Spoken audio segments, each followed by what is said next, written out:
नमस्कार दोस्तों, मेरा नाम है राहुल यादव और आप सभी का स्वागत है इन्वेस्ट राइट की एक नई वीडियो में। दोस्तों, काफ़ी लोगों के कमेंट्स मेरे पास आए हैं कि sir large and mid cap category के फंड के बारे में बताइए, कैसा ये फंड है, क्योंकि काफ़ी सारे वीडियोस में मैं इस फंड को रिकमेंड लोगों को कर चुका हूं। तो काफ़ी लोगों ने कमेंट मुझे ये किया है कि सर इस फंड के बारे में ना एक स्पेशल वीडियो हमारे लिए बना दीजिए, ताकि हम लोग सही डिसीजन अपने लिए ले पाए कि क्या हमें इस फंड में इन्वेस्ट करना चाहिए या फिर नहीं करना चाहिए।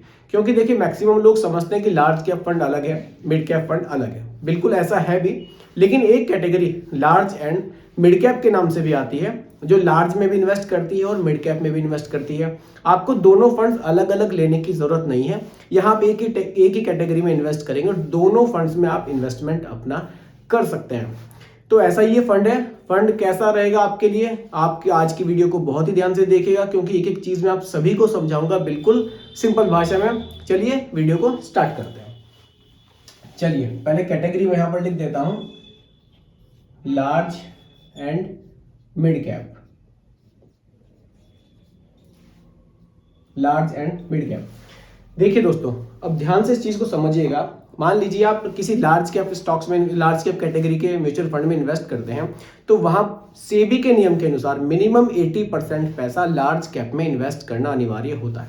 मिनिमम 80% पैसा लार्ज कैप स्टॉक्स में, यानी कि उन कंपनियों में जिनकी रैंकिंग 0 से लेकर 100 तक है। और अगर आप मिड कैप में इन्वेस्ट करते हैं, स्पेशली किसी मिड कैप कैटेगरी के फंड में आप इन्वेस्ट करते हैं, तो वहां सेबी के नियम के अनुसार मिनिमम 65% पैसा मिड कैप स्टॉक्स वाली कंपनियों में इन्वेस्ट करना अनिवार्य होता है, यानी कि जिनकी रैंकिंग 101 से लेकर 250 तक की होती है। ये तो बात हो गई इनकी अलग अलग कैटेगरी की, लेकिन ये कंबाइंड कैटेगरी हमें देखने को मिलती है, लार्ज एंड मिड कैप। अब देखिए, इसमें सेबी के नियम के अनुसार क्या अनिवार्य है। लार्ज कैप में मिनिमम 35% पैसा इन्वेस्ट करना अनिवार्य है, और मिड कैप में मिनिमम 35% पैसा इन्वेस्ट करना अनिवार्य है। यानी कि दोनों कैटेगरी में, लार्ज में भी और मिड में भी, जो पैसा आप इन्वेस्ट करेंगे, मिनिमम 35% पैसा लार्ज में और मिनिमम 35% पैसा मिड कैप कैटेगरीज में इन्वेस्ट यहां हो जाएगा। और देखिए, बाकी का जो बचता है 30%, उसको फंड मैनेजर अपने हिसाब से लार्ज कैप में भी एलोकेशन बढ़ा सकते हैं, मिड कैप में भी बढ़ा सकते हैं, और चाहे तो फिर वो इसको स्मॉल कैप में भी बढ़ा सकते हैं।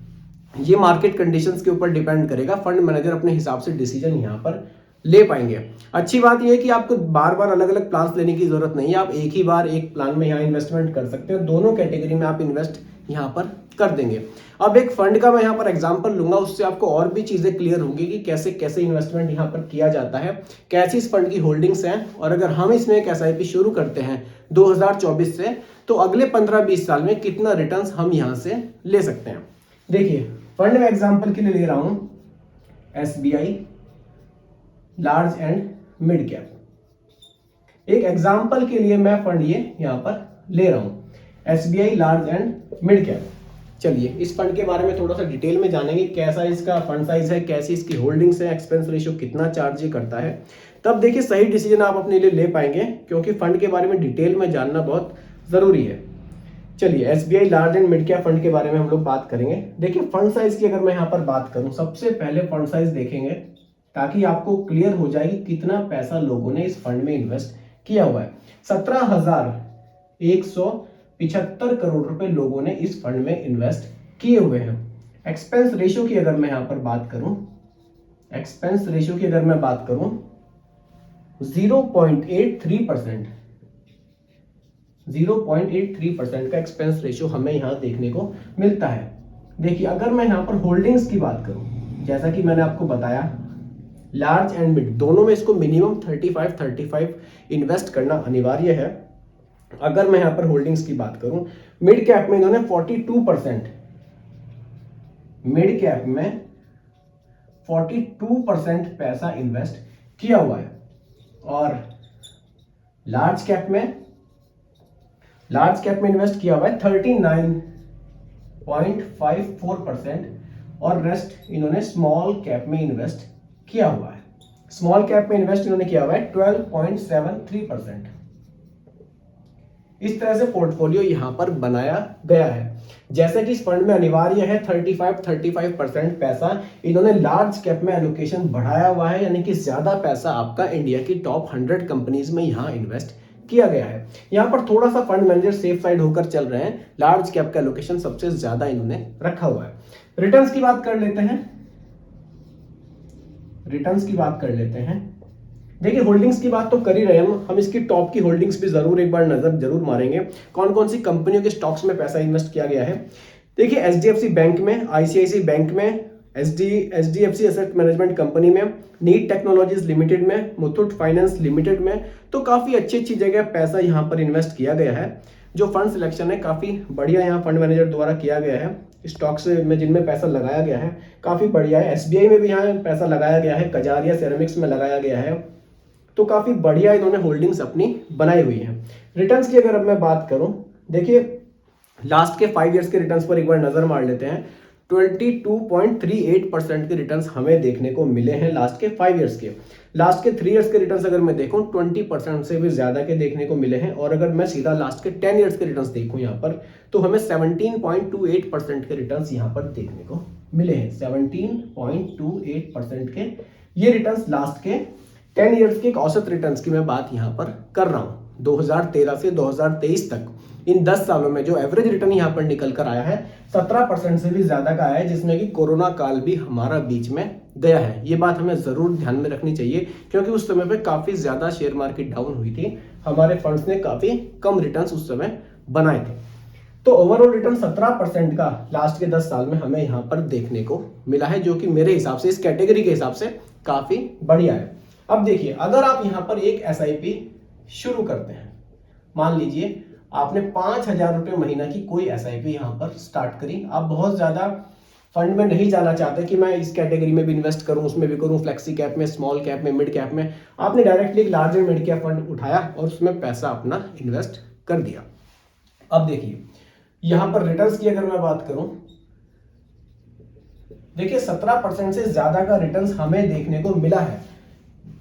फ्यूचर में ये रिटर्न्स कम भी हो सकते हैं, ज्यादा भी हो सकते हैं, क्योंकि पैसा यहाँ पर स्टॉक मार्केट में इन्वेस्ट किया जा रहा है, तो रिटर्न्स की गारंटी तो नहीं है, फ्लक्चुएशन काफी देखने को मिलता है। लेकिन लॉन्ग टाइम में, जैसे कि पिछले 10 साल में हमें 17% का मिला है, हो सकता है कि अगले आने वाले 10-15 साल में हमें ये 20 भी देखने को मिल जाए, 22 भी देखने को मिल जाए, 15 भी देखने को मिल सकता है।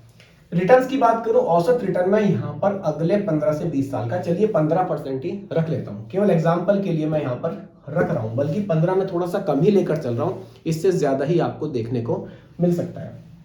अब देखिए ड्यूरेशन की अगर मैं यहाँ पर बात करूं, अगले 20 साल की ड्यूरेशन के लिए अगर आप इन्वेस्टमेंट करते हैं, टोटल पैसा आपका कितना इन्वेस्ट होगा और फाइनली वैल्यू आपको क्या देखने को यहां से मिल सकती है, उसके लिए एसआईपी कैलकुलेटर अपना चलाएंगे और एक सही कैलकुलेशन यहां पर देखेंगे। देखिए एक्सपेक्टेड रिटर्न्स मैं यहां पर 15% का रख रहा हूं अगले 20 साल के लिए। टोटल इन्वेस्टमेंट हो जाएगा आपका 12 लाख रुपए का, और जो फाइनली वैल्यू आपको मिलेगी वो मिलेगी 75.79 लाख, लगभग 76 लाख रुपीस की वैल्यू आपको यहां देखने को मिल सकती है। रिटर्न्स मैंने थोड़े से यहां पर घटा दिए हैं, अगर जो हमें आज की डेट में जो रिटर्न्स मिले हैं अगर उसी से कैलकुलेट करें तो वैल्यू आपकी 1 करोड़, अगर रिटर्न्स में यहां पर 15 की जगह 17% रख देता हूं तो जो वैल्यू है ना 1 CR आपको देखने को मिल सकती है। तो दोस्तों ये था large and mid cap category का एक fund, SBI large and mid cap fund था ये। अगर आप इस फंड में इन्वेस्ट करना चाहते हैं, large and mid cap category में इन्वेस्ट करना चाहते हैं, तो आप SBI large and mid cap में फंड में इन्वेस्ट अपना कर सकते हैं। काफी बढ़िया फंड है, होल्डिंग्स काफी अच्छी है फंड की, रिटर्न्स भी पास्ट में काफी बढ़िया जनरेट इस फंड ने किए हैं। बाकी दोस्तों ये कोई रिकमेंडेशन नहीं है, एजुकेशनल पर्पस वीडियो आपके लिए बनाया गया है, इसलिए इन्वेस्ट करने से पहले अपने रिस्क टॉलरेंस को जरूर देखें और फंड के बारे में भी रिसर्च करें।